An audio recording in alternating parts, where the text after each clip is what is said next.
Zvingadi zvangu kunyepa. April iyoyo, May iyoyo mwedzi watatanga May uyu. Ndaona zvinyowani, ndaona zvitsva.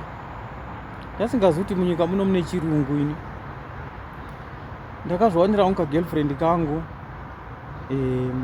Kakanditiwo wangu. Vanhu vachidana navo vanomboendawo kunorara kuno kumaguest house. Ine kumaguest house ndo chiiko ichocho kanzi handendi ndinokutaridzai zvenyu. Ngobata ichi 500 rand yenyu night.